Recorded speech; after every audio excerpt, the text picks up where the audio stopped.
Good afternoon. Can you guys hear me in the back seats? Okay. Well, I too would like to thank you all for being here. This is a dream come true for me, professionally and personally. So thank you all, each and every one, for being here.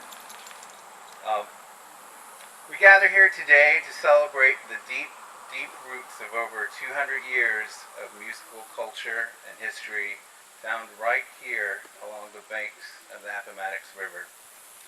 Near right where we stand or sit today, enslaved African-American banjoists taught Joel Sweeney to play the banjo. And from these lessons, Sweeney took the instrument out to the world stage.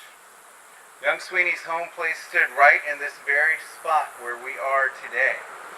So we come together in this place to honor the memory of those African-American musicians whose music drew friends and family together and called to Joel Sweeney when he was just a little boy. Through the tones emanating from their banjos, those musicians told their stories. Stories of hope, of hardship, of love and loss, of life and death. This is indeed hallowed ground. Its history makes it so. Within a decade after 1865, unofficial and later official guides began to tell the story of Appomattox, framed as the beginning of the end of the American Civil War. Later efforts recognized Joel Sweeney for his contributions to American music. In 1955, Joel Sweeney received a headstone in the cemetery just behind me here. In 1972, the state of Virginia commemorated Sweeney with an earlier version of the historical marker, the popularizer of the banjo, marker that you see today. Yet for too long, the voices of those original African-American musicians and their banjos have gone not just unheard, but also unheard of.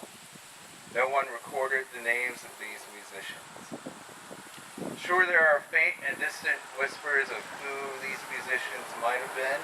A formerly enslaved woman remembered Dennis, who, though he had a twisted arm, played banjo for dances in the area. One local tale tells of an enslaved man who was a carriage driver and supposedly a prince in his homeland who played the banjo around these parts. There's also the story of Uncle Eve, who may have taught Joel Sweeney to play the banjo. But we simply do not know the true identities of the area's African-American banjo players.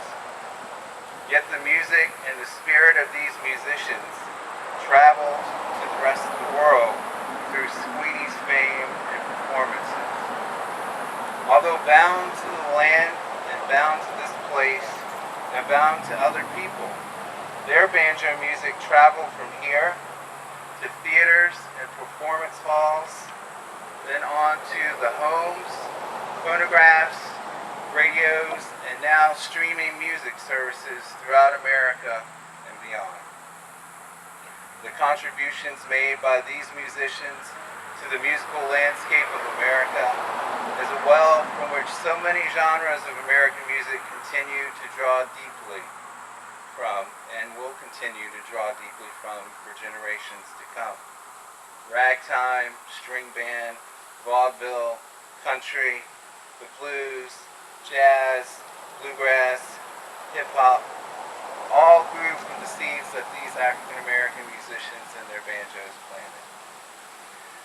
There's a word that seems particularly suited to what it is we do here today in dedicating this marker, to remembering the forgotten.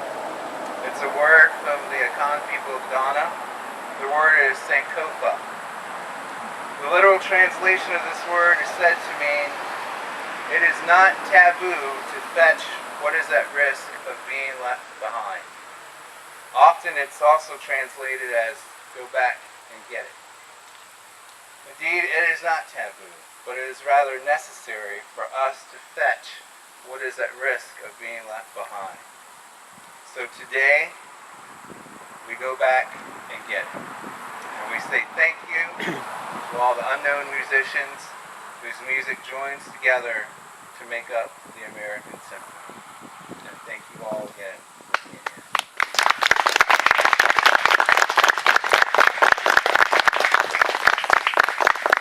so with that, we're going to unveil the